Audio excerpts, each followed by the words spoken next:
Si des gens écrivent, c'est parce que le monde est un acte de langage. La langue humaine est un outil de signifiance, de délivrance. Écrire, c'est dire. Dire, c'est soumettre la vie aux possibilités de l'intelligence. C'est faire du réel un lieu connu et fragile. La lecture est cette expérience qui nous permet de plier l'univers pour le mettre dans notre poche. Mesdames et messieurs, c'est à partir du mot qu'on fait de la réalité un fait d'esprit. C'est à partir du verbe que la vie devient une denrée émotionnelle. Sur ces entrefaites, la télévision Caraïbe a le plaisir de vous présenter Délivrez-vous, une émission du livre, une émission pour le livre, une émission par le livre. Allez, il y aura assez de bonheur pour tout le monde. Délivrez-vous, délivrez-vous.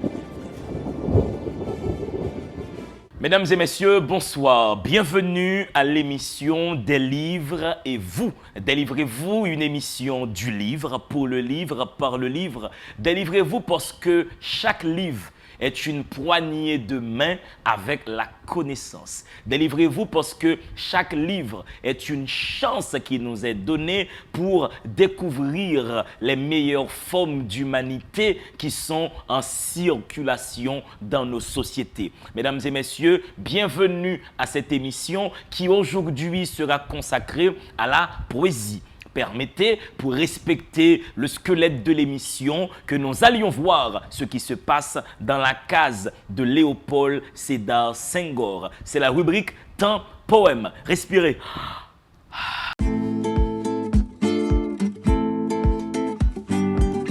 Bienvenue dans la rubrique Temps Poème et à chaque émission, à chaque sortie Délivrez-vous, vous avez la possibilité de découvrir avec moi l'un des poètes les plus importants de l'histoire de la pensée poétique. Et aujourd'hui, nous allons voir Léopold Sédar Senghor. Qui est ce fameux Senghor, hein? C'est le premier président déjà du Sénégal indépendant. C'est donc un homme politique. C'est aussi le premier noir à être admis à l'Académie française. Monsieur est grammairien, il est intellectuel. Il était avec un écrivain haïtien, Jacques-Stéphane Alexis, au premier congrès des écrivains et artistes noirs à Paris. C'est quelqu'un qui connaît bien Haïti, c'est quelqu'un qui a côtoyé beaucoup d'intellectuels et de poètes haïtiens et c'est aussi quelqu'un qui a produit une poésie formidable que je vous invite à découvrir. Son livre a été publié chez Seuil. Seuil, c'est une maison d'édition très prestigieuse qui se trouve en France. On va voir ce que notre Senghor a écrit pour vous, chères téléspectatrices, chers téléspectateurs. L'absente, jeune fille aux gorges vertes, plus ne chantez votre champion et plus ne chantez les lancers. Mais je ne suis pas votre honneur, pas le lion téméraire, le lion vert qui rugit l'honneur du Sénégal. Ma tête n'est pas d'or, elle ne fait pas de haut dessin. Sans bracelet pesant sont mes bras que voilà, mes mains si nues. Je ne suis pas le conducteur, jamais tracé sillon ni dogme comme le fondateur. La ville aux quatre portes, jamais proféré, mot aggravé sur la pierre. Je dis bien, je suis le Diali. On a comme l'impression qu'ici, Senghor, il est en train, mais vraiment un peu par anachronisme, il est en train d'inventer le slam. Ça se laisse lire comme s'il s'agissait d'un texte de slam. Place maintenant, damoiseau, damoiselle de la télévision, à mon invité du jour qui a décidé en 2022, alors que nous sommes dans un ordre du monde qui est tourné vers la vitesse, vers une maladie qui s'appelle les résultats tout de suite, vers la productivité sans cesse, voici que je tombe sur un jeune homme, sur un poète qui s'est posé et qui vous a proposé le langage poétique. Hein? Qu'est-ce que la poésie? Sinon la capacité à sublimer le langage. Je vous laisse respirer. Mon invité arrive tout de suite sur vos écrans. Respirez. Si des gens écrivent, c'est parce que le monde est un acte de langage. La langue humaine est un outil de signifiance, de délivrance. Écrire, c'est dire. Dire, c'est soumettre la vie aux possibilités de l'intelligence. C'est faire du réel un lieu connu et fragile. La lecture est cette expérience qui nous permet de plier l'univers pour le mettre dans notre poche. Mesdames et messieurs, c'est à partir du mot qu'on fait de la réalité un fait d'esprit. C'est à partir du verbe que la vie devient une denrée émotionnelle. Sur ces entrefaites, la télévision Caraïbe a le plaisir de vous présenter Délivrez-vous, une émission du livre, une émission pour le livre, une émission par le livre. Allez, il y aura assez de bonheur pour tout le monde. Délivrez-vous, délivrez-vous. Tiédeur de cyclone. Bon, mesdames et messieurs, c'est aussi ça la poésie, hein? C'est cette faculté d'explorer, de mettre en scène même les impossibilités du langage. Nous sommes là dans une tiédeur de cyclone. Mon invité s'appelle Daryl Lorenzo Moïse. Je dois remercier publiquement mon ami Dieu d'Amant, qui est un ami de la télé, qui est un ami personnel, qui est un ami de la fâche, un ami de toujours. Dieu d'Amant, respect, love d'avoir créé ce lien entre Daryl et cette émission. On va découvrir ce qu'il a écrit, notre Daryl. Corps, papier fin, brodé sur mes paumes, nulle ardoise en devenir. Bienvenue, Daryl, à cette émission. Merci beaucoup, D'Angelo, et merci d'être présent sur ce plateau. Corps, je reprends, papier fin, brodé sur mes paumes, nulle ardoise en devenir. Nous ne sommes pas dans les phrases, si tu veux, auxquelles nous sommes habitués. Les phrases, on va dire, prêtes à porter, les phrases prêtes à être consommées. Nous sommes là dans une économie dans le propos. Est-ce que Daryl se présente aux téléspectatrices et téléspectateurs comme le poète de l'économie dans le propos? Daryl Lorenzo Moïse se veut un chercheur de mots.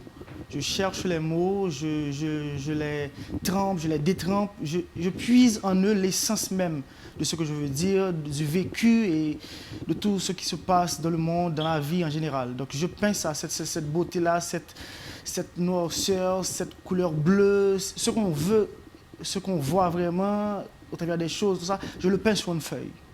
Il y a une jeune femme qui s'appelle peut-être Catherine, ou qui s'appelle peut-être Judith, ou qui s'appelle peut-être Claudana, on ne sait pas. Hein. Tous les prénoms qui sont beaux sont des prénoms féminins, il me semble. Mais cette jeune femme a une question pour toi. Si elle te dit, Daryl, quel est ton vouloir dire? Ok, d'abord, mon style de langage est assez soutenu. Donc, j'écris pas vraiment, comme on me critique souvent en ce sens, pour les gens pour tout le monde, je veux dire. Parce que les mots sont assez difficiles à comprendre parfois. Mais, pour répondre à ta question, mon vouloir dire, c'est quoi exactement? C'est prendre le bizarre et en faire une beauté. Prendre une épine et faire de l'épine une rose. C'est prendre quelque chose qui est caché, que la gens ne voit pas, et l'embellir et le mettre aux yeux de tous. Voilà, faire une poésie. Donc, est-ce que tu es presque dans une poésie de la récupération, comme les artistes de la récupération sur la Grande Rue, pour prendre un exemple à la limite trivial? Oui, en effet. Je serais comme ça. Parce que, normalement, les gens, ça, ils ne prêtent pas vraiment attention à des choses qui sont tellement beaux, tellement jolies, tellement... comment dirais-je, magnifique et sublime de par leur nature. Donc, ils ne s'attendent pas sur ça. Donc, moi-même, je prends ces choses-là et je les transforme et je les propose au public à travers une poésie, à travers une phrase, à travers des vers et à travers également des mots et des échanges entre ces mots-là. La définition du beau, une définition objective du beau, si tu veux, Daryl, ça pose problème philosophiquement, ça pose problème poétiquement. On ne sait jamais quand c'est beau ou quand c'est laid. J'aimerais savoir comment toi, Daryl, tu définis la beauté. Pour moi, la beauté, c'est celle-là qui s'ignore. On prend l'exemple d'une femme. Quand la femme, elle sait qu'elle est belle, qu'elle est jolie, il y a une peur de sa beauté qui flétrit. Par contre, une autre qui s'ignore, qui ignore même si elle est belle, si elle est jolie. Là, on va regarder au plus profond des choses, on voit quelque chose de très attrayant, de sublime que même la personne elle-même, elle ne se rend pas compte. Donc c'est là pour moi la beauté. C'est quelque chose qui s'ignore, qui, comme on dit le plus souvent, le sel ne se vante pas d'être salé. Donc la beauté, c'est quelque chose qui s'ignore pour moi. Avec la laine des îlans, je prends la mer à deux bras, un peu comme les pêcheurs, le jour des poissons volants pour habiter la cité des corps nus. Qui habite la cité des corps nus? La mer, l'horizon, le rivage, le ciel. Très souvent, la nudité, soit elle attire irrésistiblement, soit elle fait peur. Quel est ton rapport avec la nudité? Pour moi, la nudité, ça attraîne beaucoup plus pour le regard que pour le toucher. Je le prends comme ça, je le prends comme une envie, un fantasme qui se vit pleinement avec le toucher du regard, pas avec le toucher. C'est dans le toucher du regard. En effet. Est-ce que tu as l'impression que dès lors qu'il y a la main qui intervient sur la beauté, est-ce que tu penses que ça crée automatiquement une tension sexuelle? Et est-ce que c'est cette tension sexuelle que tu exècres? Pas vraiment.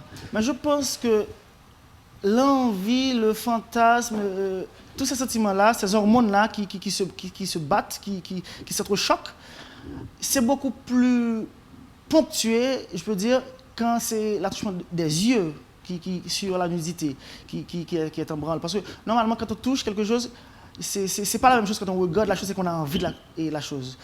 Par exemple, on dit et le plus souvent, le moment qui précède le baiser est plus dense, est plus en intensité, en sentiment que le baiser lui-même. Donc, je suis de ce côté-là. Ah, de ce côté. Ah oui.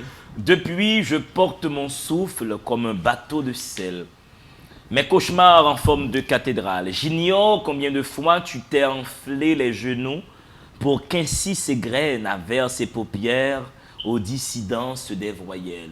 Moi, j'ai beaucoup adoré ce vers, la dissidence des voyelles. C'est pour te demander, quand tu écris quelquefois, est-ce que tu n'as pas l'impression de t'auto-torturer, dans le sens où tu as une intentionnalité littéraire, tu as un poème dans la tête, mais quand tu le mets sur papier, est-ce que c'est exactement ce que tu avais dans la tête ou est-ce que tu sens une perte?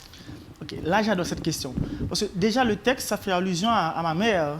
Et quand tu fais allusion au fait de se torturer, donc j'adore ça parce que, par exemple, ma mère, je l'aime énormément, mais je ne lui dis pas.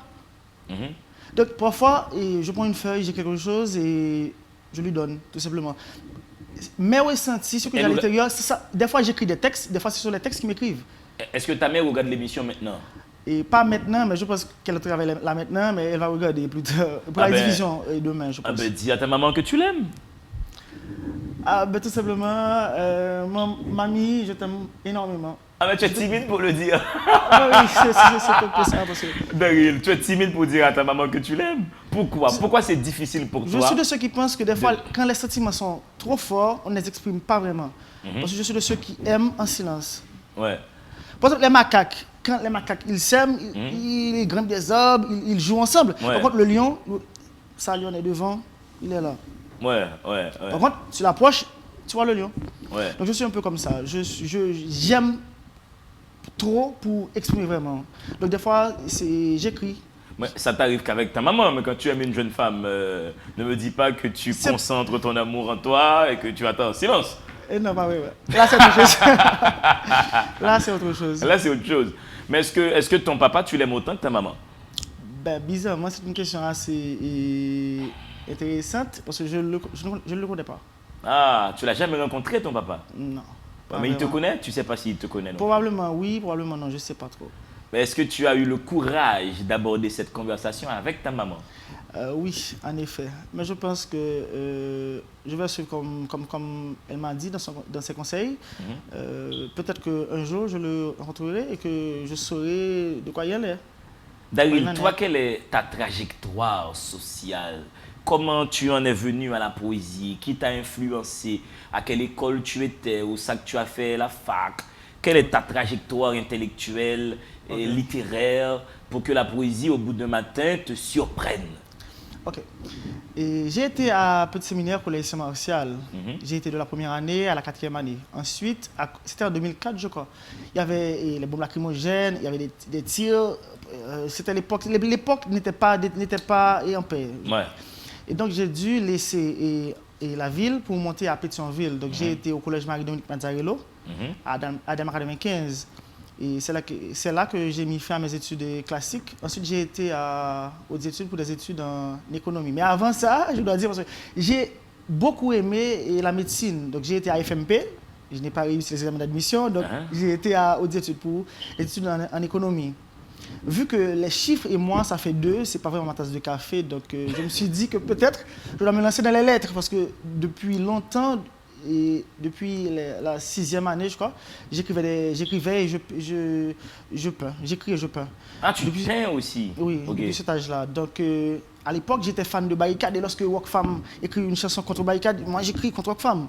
Chez moi, c'était ainsi. Donc, ça m'a bercé et je lisais également. Je commençais à écrire en anglais, en créole, tout ça. Et au fur et à mesure, je me suis dit que peut-être ce sont les lettres qui sont faites pour moi. Ouais. Donc, au fur et à mesure, je commence à fréquenter des milieux littéraires, des ateliers, tout ça.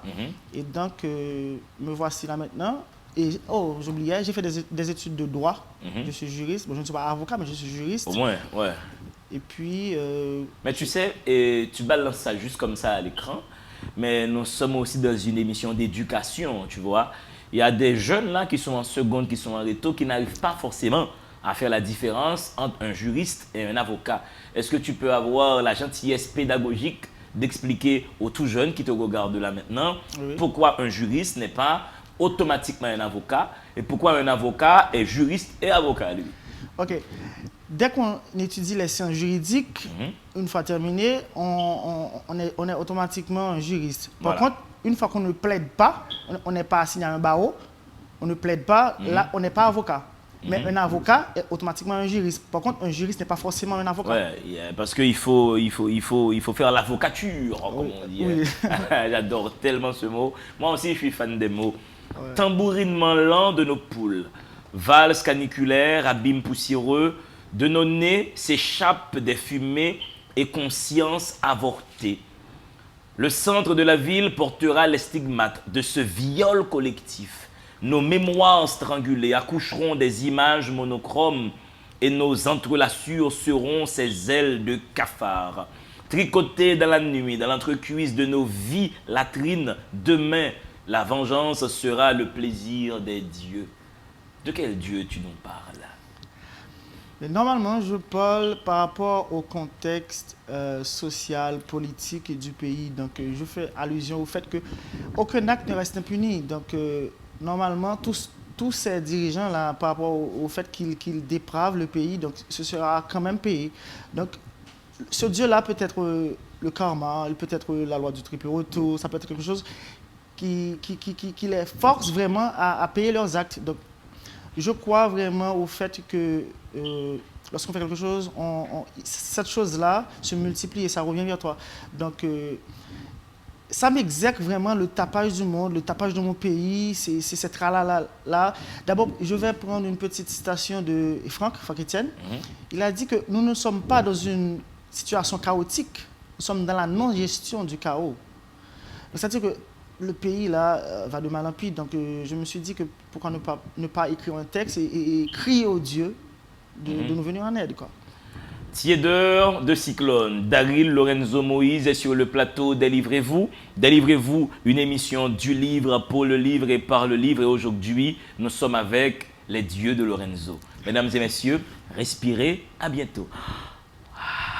Si des gens écrivent, c'est parce que le monde est un acte de langage. La langue humaine est un outil de signifiance, de délivrance. Écrire, c'est dire. Dire, c'est soumettre la vie aux possibilités de l'intelligence. C'est faire du réel un lieu connu et fragile. La lecture est cette expérience qui nous permet de plier l'univers pour le mettre dans notre poche. Mesdames et messieurs, c'est à partir du mot qu'on fait de la réalité un fait d'esprit. C'est à partir du verbe que la vie devient une denrée émotionnelle. Sur ces entrefaites, la télévision Caraïbe a le plaisir de vous présenter Délivrez-vous, une émission du livre, une émission pour le livre, une émission par le livre. Allez, il y aura assez de bonheur pour tout le monde. Délivrez-vous, délivrez-vous. De retour, mesdames et messieurs, après cette courte pause, je vous rappelle que vous suivez sur la télévision Caraïbe l'émission Des livres et vous. C'est une émission, c'est une heure d'antenne qui est consacrée à la célébration des œuvres de l'esprit. Nous parlons de livres dans ce carré hertzien qui nous est donné. Et aujourd'hui, cette parole, elle est consacrée à la poésie de Daryl Lorenzo Moïse. Allez, arrêtons de parler, laissons la poésie s'exprimer. En nuée de fantasmes mornés, j'invente l'immortalité des nuits en bandoulière. Lorenzo, est-ce qu'un poète, est-ce qu'un écrivain, c'est quelqu'un qui a peur de mourir? Et chaque livre qu'il écrit, chaque vers, c'est sa trace qu'il veut laisser dans la vie après sa disparition physique. Bon, pour moi, un poète meurt à chaque poème qui finit. Donc, parce que le poète, lui, il déclenche cette avalanche-là qu'il a à l'intérieur, l'essence même des choses qu'il pense, qu'il voit. Et donc, lorsque ce poète-là qui glisse, qui déverse et ces mots, ces paroles-là, lorsque ce texte finit, donc il meurt, quoi. Il revient à la vie lorsqu'il écrit un autre poème. Donc 50 poèmes, c'est 50 morts pas de la poésie, mais au moins la mort du poète. Mais Oui. pourquoi tu vas jusque-là? Est-ce que c'est pour Parce dire que que... normalement, le lecteur, à chaque poème qu'il lit, il vit une vie à travers un texte. Imagine-toi que la petite fille là qui était morte, je sais pas, je ne me rappelle pas où ça, c'est une petite fille qui revenait de l'école et on l'a assassinée. Donc quelqu'un là qui écrit un texte sur cette jeune fille là. Et quelqu'un d'autre qui écrit un texte sur comment dire, le mariage de quelqu'un d'autre ou quelque chose comme ça. Donc cette personne-là qui lit le texte, il vit une vie en lisant ce texte-là. Donc l'autre texte, c'est une autre vie. Donc le poète meurt à chaque poème et revit à chaque poème qu'il écrit de nouveau. À ton avis, Daryl, pourquoi la poésie nous touche? Pourquoi ça nous atteint? Parce qu'il y a des poèmes qui nous arrachent des rires, il y a des poèmes qui nous rendent nostalgiques, tristes. À ton avis, toi qui es poète, toi qui es dans ce laboratoire de création, pourquoi la poésie nous touche? Tout simplement parce que les poètes, ils savent user des mots comme le commun des mortels ne peuvent pas. Parce que, comme tu l'as dit tantôt, c'est embellir vraiment le verbe, le langage, la poésie. Donc, normalement, l'homme normal n'utilise pas ces mots comme ça, avec cette efficience-là. Donc le poète, lui, il use de cette habilité-là pour toucher et sensibiliser les gens. Donc c'est normal que ces mots-là touchent les gens. J'ai l'impression que l'immortalité, c'est le mot le plus important dans la condition humaine. Parce que j'ai l'impression que chaque jour, chaque action qu'un être humain, non pas seulement un être humain, chaque action qu'un être vivant pose est censée, dans sa logique, la logique de cet être, l'éloigner de la mort. L'homme est toujours, pas l'homme, les êtres vivants en règle générale, sont toujours en train de fuir la mort. Même lorsque nous dormons, nous fuyons la mort. Toi, Lorenzo, quelle est ton idée sur la possibilité de l'existence d'une immortalité?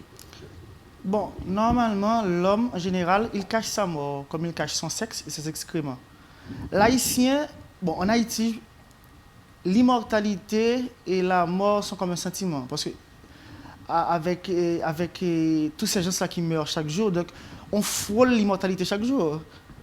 Si on sort et on entend chez soi à la radio qu'il y a 12 personnes qui sont mortes. Alors tu veux dire, on frôle la mortalité à l'immortalité. Bon, on peut dire les deux. Parce qu'il y a ce sentiment-là d'immortalité que l'on ressent à chaque fois que l'on rentre chez soi. Tandis que j'étais dans les rues, je n'ai pas été atteint, donc je suis immortel dans ce sens pendant 24 heures. Donc, Ok. en tant qu'haïtien, normalement, on a 24 heures renouvelables. Donc, on a 24 heures avec cette sensation-là d'immortalité. Ouais. Donc nous sommes tous immortels 24 heures par jour. Oui. C'est en attendant les prochaines 24 heures, on va savoir si on est toujours immortel. En effet. Donc les Haïtiens vérifient leur immortalité tous les jours. Oui. C'est comme quelqu'un qui a été chez un Ougan ou chez un Boko pour prendre un point. Hein, que fait le Boko là? Il va essayer. Hein, mais du coup, tu essaies. Oui. Mais quoique, bon, il faut dire aux gens qui nous regardent, cette histoire de points, etc., c'est à dormir debout. C'est des histoires qui ne tiennent pas debout. Hein, donc ne sombrez pas dans ces blagues folkloriques. Je me proclame comptable de parcelles de Troie, greffé sur le mont des adieux, j'habite la déchirure. C'est une femme qui t'a quitté là ou c'est moi qui ai l'esprit coincé? Un esprit de corridor. C'est une femme qui a quitté un ami à moi. Ah, Et il donc- est là sur le plateau là? Comment il s'appelle ton Non, ami c'est qui pas est lui, avec c'est toi? pas lui, c'est pas lui. Mon ami là, il est également poète. Donc Ok. j'ai écrit ce texte. Bon, j'ai pas vraiment dédicacé ça dans le livre, mais j'ai écrit un peu en pensant à lui, Ouais. à ce qu'il a enduré, à ce qu'il ressent vraiment. Je me Comment suis dit- il a vécu ça? Hein? Parce qu'il il est devenu poète à cause de la fille. Ah! Il n'écrivait pas avant. Cette rupture a servi à quelque chose. En effet. En effet. Ah ben on te salue, comment il s'appelle? Télisphore. Jean-Michel. Télisphore Jean-Michel, on te salue. Et la jeune femme qui t'a quitté, Non, on pardonne-moi la, là. on la Pardonne-moi salue, là. on la salue aussi. On ne dira pas son prénom, mais on la salue aussi. J'espère que tu vas faire un petit WhatsApp, si elle t'a pas bloqué, à cette jeune femme ce soir pour lui dire, écoute, tu vois, on parle de moi à la télé parce que tu m'as quitté. Donc toi, quand tu vis une déception amoureuse, une déconvenue affective, comment Lorenzo absorbe ce choc? Si ça t'est déjà arrivé, bien sûr. J'ai une petite anecdote là-dessus. Il y a ma mère là, qui me faisait des blagues. Il m'a dit, tu vois, quand elle a quitté et avec Daryl, ils se sont séparés. Daryl nous a tous appris cette chanson-là. La chanson de Kenji Girac. Elle m'a aimé. Hein? Donc, j'écoute tellement de la musique que tous les gens de la famille, ils connaissent la musique par cœur. J'écoute. Donc je vis ça un peu comme ça. Je suis un peu solitaire. En ce sens, j'explique pas vraiment. Je suis pas du genre à dire, tu sais, la meuf là, on s'est séparés et ça fait mal. Non, je ne suis pas comme ça. J'écris et j'écoute la musique. Ouais, mais l'une des raisons pour lesquelles les gens se quittent, c'est toujours pour des histoires de tromperie. C'est l'un ou l'autre a été voir ailleurs. À ton avis, est-ce normal de se séparer de quelqu'un qu'on aime parce qu'il a aimé une tierce personne? Je pense normalement que quelqu'un qui te trahit n'a jamais été ton ami ou ton amante, quoi. Parce que je pense que normalement, la fidélité, bon, je veux dire, la loyauté, c'est quelque chose de sacré. Donc, quelqu'un qui me trahit n'a jamais été de mon côté. Donc, dès qu'une personne peut ou a l'intention de faire un choix entre deux personnes, c'est que la personne en elle-même n'a pas vraiment conscience de ce qu'elle veut. Donc, en ce sens... On va prendre un cas pratique, Daryl. Ok. Tu es avec Jessica. Jessica te trouve aimable. Jessica est en couple avec toi. Ok. Le fait que Jessica puisse aimer Télusma également, est-ce que c'est pas un message biologique dans le sens où les êtres humains sont naturellement constitués pour aimer plusieurs personnes? Et donc, quand une personne t'est fidèle, c'est une personne qui se fait violence biologiquement. Oh, là, je me rappelle Daniel Afeya qui en avait parlé. Il Hein? m'a dit que c'est un casse-tête chinois, ça, de s'obliger à être fidèle avec une seule personne. Donc, je pense que normalement, les sentiments ont des niveaux, ont des degrés d'intensité. Donc, tu sais, il y a une émission où la fille disait que quand une fille ou une femme en général aime vraiment un garçon, elle ne la trompe pas. C'est pas parce qu'elle n'a pas l'intention ou elle n'a pas l'envie vraiment, elle ne la trompe pas tout simplement. Et c'est idem pour l'homme. Il ne va pas voir ailleurs parce qu'il ne sent pas vraiment ce besoin-là. Par contre, si la personne n'aime pas vraiment à 100%, bon, je ne vais pas dire à 100%, mais à au moins plus que 50%, la personne peut quand même aller voir ailleurs. Mais comme poète et comme haïtien qui connaît la sociologie, on va dire, amoureuse et sexuelle de ce pays, comment tu expliques que 80% des habitants de ce pays soient infidèles? Et les hommes et les femmes. Bon, les hommes un peu plus que les femmes, mais la plupart, pour ne pas dire 90% des hommes de ce pays, fréquentent au moins 2 ou 3 personnes. Donc comment tu comprends cette réalité sociologique?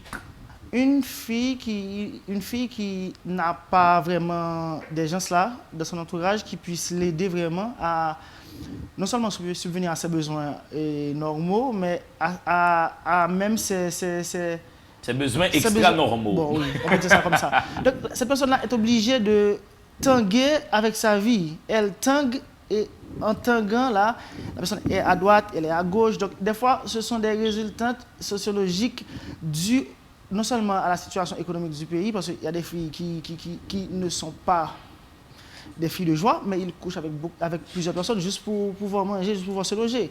Donc je pense que normalement, la situation du pays a quelque chose à y voir là-dedans. Sinon, pour autre chose, il y a d'autres personnes également qui le font parce qu'elles le veulent ou qu'elles aiment ça. Maintenant, vu cette situation macroéconomique qui malheureusement n'est pas telle qu'on l'aurait souhaité, vu la conséquence que ça a sur les relations amoureuses et tout, est-ce que tu dirais, on est toujours un peu dans les cyclones que oui, tu oui. mets en espace dans ce livre, est-ce que tu dirais qu'Haïti, que les habitants de ce pays, 80% peut-être, sont dans des relations de prostitution voilée? On ne le dit pas, personne ne le reconnaît, mais tout le monde sait que dès lors qu'il y a un rapport intime, quelqu'un a une redevance matérielle envers un autre quelqu'un, ce qui est de la prostitution. Est-ce que ce pays a sanctuarisé la prostitution, l'a rendue presque normale? Bon, pour répondre à cette question, c'est un peu de la mentalité et des Haïtiens, parce que normalement, et je me rappelle, une fille avait dit qu'une fois que je couche avec un homme, il me doit. Oui, catégoriquement. Elle t'a dit ça Oui. comme ça. Donc, Mais il y a je des pense- hommes qui disent ça aussi. Il y a des hommes qui disent, moi Guito qui est caméraman ici, Fekir aussi, ils me disent ça. Ils me disent que dès lors qu'ils ont un rapport sexuel avec une femme, eh ben, ils estiment qu'ils doivent quelque chose à cette femme. Normalement, et le fait même de penser que si tu couches avec une personne, tu lui dois, c'est légitime à la personne de penser ça. Donc, mais de l'autre côté, et ça dépend des types de relations que les personnes ont précédemment et ont conclu entre eux. Parce que normalement, admettons que deux gens, ça, ils sont sex friends, comme on dit. Ouais. Ils ne se doivent rien sinon que du plaisir. Ouais. Donc, normalement, je pense que naturellement, c'est de la pensée, de leur manière de penser, de leur mentalité. Et normalement, qu'ils pensent qu'ils doivent quelque chose à l'autre. Ouais, C'est légitime. Ils peuvent Et penser c'est ça. du coup, tu as un mot là, tu as brise passagère, oblique, concupiscence, tranchée humide, vers l'intérieur des choses, je marche ni nu ni vêtu. Je reviens au mot concupiscence. Est-ce que cela sous-entend qu'il n'y a pas de concupiscence en Haïti? Parce qu'il y a un mot qui est très à la mode en Haïti, c'est le mot plaisir. Les gens disent tout le temps, on va prendre du plaisir, et je prends plaisir, etc. Mais dès lors que les rapports sont suivis par des factures, est-ce qu'on peut parler de plaisir? Bon, ça dépend parce qu'il y a des gens là qui aiment vraiment payer pour le plaisir. Parce qu'il y a ce niveau-là que tu as atteint, tu penses que... C'est lorsque tu bois. Plus tu achètes à boire, ou plus tu bois, tu sens que le plaisir s'agrandit. Donc c'est la même chose. Il y a des gens, ils n'aiment pas vraiment quand c'est leur, entre parenthèses, ménage ou leur maîtresse qu'ils baisent, quoi. Ils aiment payer pour ça. Mais c'est assez particulier. J'imagine qu'il y a vraiment des psychologies d'hommes ainsi fait. Hein? Oui. Quand sur ta peau se décalque en fusain, en gouache maladroite et farouche, un funky mélange les couleurs. J'ai ce don de porter dans mon cœur des souffles d'étreinte pour 1000 hommes en terre battus. Tes lèvres qui marchent vers les miennes, épave qui remonte vers un soleil qui chavire, aucune équerre pour retracer la mouvance de nos avalanches, volupté et concupiscence. Je voulais justement ramener sur ce plateau le mot concupiscence. Quel est le rapport d'amour que tu as avec le mot concupiscence? Bon, bizarrement, je suis un amoureux des mots un peu bizarres, un peu cloques. Et ça dépend également de la sonorité du mot, de la tendance, de sa définition même. et étymologiquement. Donc, il y a des mots que j'aime, que j'appréhende assez facilement, d'où le fait que je l'ai répété au moins 2 à 3 fois dans le livre au complet, je pense. Donc, et il y a des mots que j'adore, comme la main, le coude, les lèvres, le cou. Donc, je les utilise assez souvent dans le livre. Mais il y a aussi des figures impossibles. Là. Tu aimes beaucoup les oxymores. Hein. À un moment, tu es ni nu ni vêtu. Alors, comment tu es? Exactement. Et de la manière que tu es normalement avant de passer à l'acte. Là, j'ai mis vers l'intérieur des choses. Mais avant, j'avais mis vers l'intérieur de ta chose. Je marche vers toi, ni nu ni vêtu. Donc, de manière à ce que ça ne fasse pas trop cliché. Donc, je me suis dit, OK, je vais mettre vers l'intérieur des choses au lieu de ta chose. Mesdames et messieurs, Daryl Lorenzo Moïse est sur le plateau Délivrez-vous. Vous suivez la télévision Caraïbe. Si vous m'appelez D'Angelo, je ne me fâcherai pas, Gadon Bonheur. Daryl va revenir tout de suite pour la dernière partie de cette émission. Gadon Bonheur. Allez-y, respirez. Si des gens écrivent, c'est parce que le monde est un acte de langage. La langue humaine est un outil de signifiance, de délivrance. Écrire, c'est dire. Dire, c'est soumettre la vie aux possibilités de l'intelligence. C'est faire du réel un lieu connu et fragile.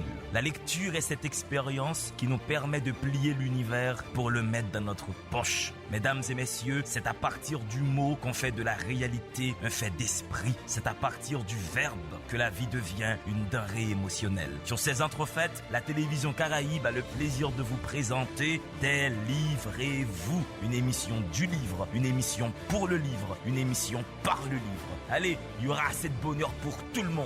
Délivrez-vous, délivrez-vous.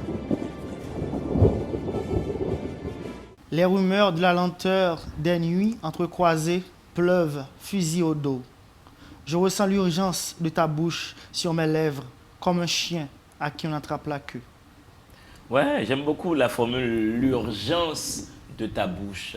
Parce que, on va dire, l'élément amoureux, la molécule du désir traverse ce recueil de poèmes. Est-ce que pour toi, l'amour n'est qu'une poussée de désir? Bon, pour moi, il y a vraiment une différence, et une grande différence, je veux dire, entre le désir et l'amour. Parce que je pense que l'amour, ça se cultive. Donc, il y a ces paroles-là, ces moments, ces habitudes, tout ça, pour pouvoir arriver jusqu'au point d'aimer vraiment. Par contre, on peut désirer juste avec le physique, juste avec un peu d'alcool de la tête, on peut désirer. Mais aimer, c'est autre chose. Ouais. Mais qu'est-ce qui... Parce que lorsqu'on aime, on désire quand même. Non, comment tu dissocies l'amour du désir? Je pense que l'amour, c'est le fait de désirer quelqu'un d'autre. Il y a des gens là qui aiment, mais qui ne désirent pas. Ces gens-là, on dit qu'ils aiment platoniquement. Mais bon, pour nous, en tant qu'Haïtiens, on n'est pas vraiment fidèles à cette expression ou à ce mode de vie-là. Mais il y a des gens qui vraiment, qu'ils s'aiment et ils ne se désirent pas vraiment. Ils s'aiment tout simplement. Alors là, tu es dans le désir sexuel. Alors si on prend le désir d'être avec celui qu'on aime. Parce que pour moi, l'amour, c'est désirer passer du temps de vie avec quelqu'un d'autre. Ok, je dis ça dans le sens que dans l'amour, il y a du désir, mais dans le désir, il n'y a pas forcément de l'amour. Ah, tu penses qu'on peut désirer n'importe qui sans forcément l'aimer? Oui. Mais est-ce que ça ne propose pas, au contraire, plusieurs définitions d'amour, plusieurs façons d'aimer? Peut-être que quand nous désirons quelqu'un, avec ou sans produits qui pourraient déranger notre conscience, c'est-à-dire avec de l'alcool ou pas, peut-être qu'à chaque fois que nous désirons quelqu'un, nous l'aimons. Et une fois que ce désir passe, nous ne l'aimons plus. Bon, oui, on peut le comprendre comme ça. Peut-être qu'il y a des amours éphémères. Maintenant, l'immortalité est quand même dans ton livre. Hein. Oui. Moi, je mets la chose aussi en comparaison avec la notion des choses qui sont éphémères. Est-ce que tu penses que les amours, lorsqu'elles durent, elles ne deviennent pas lourdes à porter?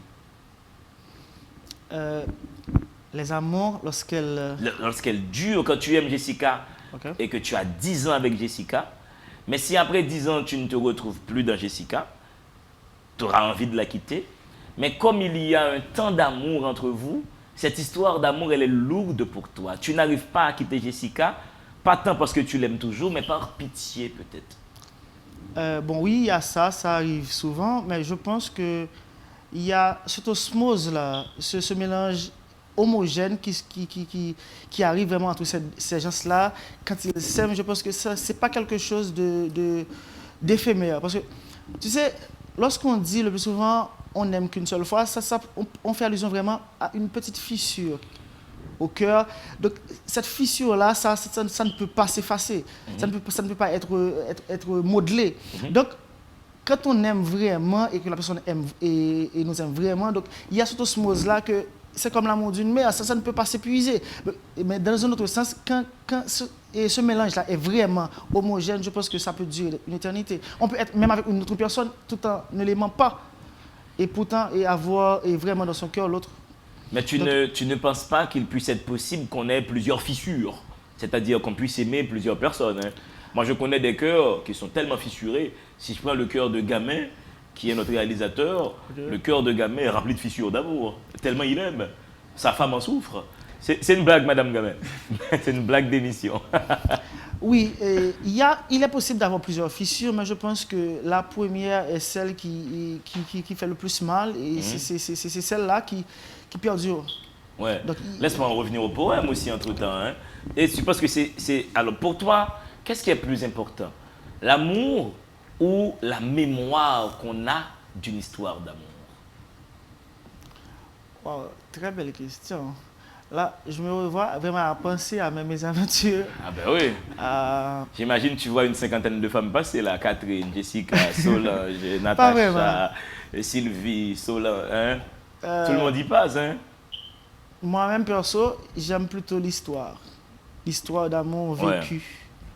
Ouais. Que le fait vraiment de... Parce à un moment, j'écrivais beaucoup plus lorsque j'étais célibataire. Ah là, tu l'es plus? Non. Ouais. Okay. Tu es marié là, non? Non, non. Non plus. Je salue la copine de Moïse. Bonsoir, madame. Oui, et lorsque je suis en couple, j'écris pas vraiment.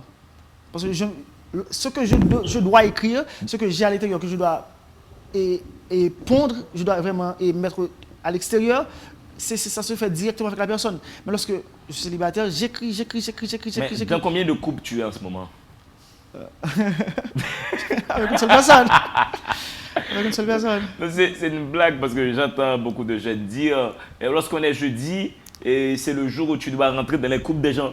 oui, on dit ça parce que c'est la nouvelle tendance. Mais blague mise à part, parce qu'un poète, c'est aussi un sociologue, quoi. Tu regardes la réalité, d'autant que toi, tu as une formation d'économiste aussi, et tu es un jeune, et j'aurais même pu être ton père si j'avais commencé à tirer dans tous les sens très tôt. Comment toi, tu comprends cette histoire de mythification du jeudi maintenant en Haïti? Maintenant, tous les jeunes qui veulent faire la fête ici te disent on est jeudi, c'est le jour où tout est permis, c'est le jour où ils vont faire plein de conneries. Et tout est un petit peu lié aussi à l'activité du corps quand nous parlons de ces choses. Bon, je pense que la dépravation a atteint son apogée dans le sens que les jeunes là, le plus souvent, ils n'ont pas vraiment de truc à faire sinon que prendre du plaisir. Imagine-toi que on vit dans un pays où il n'y a pas vraiment de travail, il n'y a pas vraiment d'opportunités, il n'y a pas vraiment de bibliothèque, de centres sportifs. Donc, il y a des jeunes là également qui ne prennent pas vraiment plaisir au jeudi chawapété, comme on dit, mais qui font du sport. Mais il y en a d'autres, comme tu l'as dit, qui pensent que normalement ils doivent jouir de la vie et jouir également dans leur corps. Donc, je pense tout simplement que c'est quelque chose qui n'est pas daté d'aujourd'hui. Donc, c'est quelque chose que l'on a construit au fur et à mesure. Parce que dans notre tête, on nous a appris depuis le jeune âge que, comment dirais-je, l'éducation vraiment, c'est bon. Mais quand on travaille, on a de l'argent, c'est mieux. Donc, pour ces jeunes-là, faire de l'argent et prendre du plaisir, c'est ce qu'il y a de plus beau pour eux, pour l'instant. Donc, ces jeunes-là, je pense tout simplement qu'ils ne pensent pas vraiment à l'avenir, ils pensent tout simplement à jouer de leur corps et à prendre du plaisir en pensant que normalement la vie prend fin après la mort et qu'ils profitent. C'est vrai, Moïse, ce que tu dis là, parce qu'il y a beaucoup de jeunes, beaucoup d'habitants de ce pays qui sont ce que j'appelle des prisonniers du présent, qui sont enfermés dans ce présent et qui font tellement d'excès, qui abusent tellement de leur corps. C'est les jeunes qui ne pensent pas qu'il y aura 2040 aussi. Tout comme nous sommes maintenant en 2022, les jeunes qui regardent cette émission et qui font des abus d'alcool, des abus de drogue, sachez qu'il y avait aussi année 94. Donc s'il y avait 94, s'il y avait 2000, s'il y a 2020 et 2022 maintenant, il y aura 2040. Oui. Donc c'est à vous de préparer votre 2040.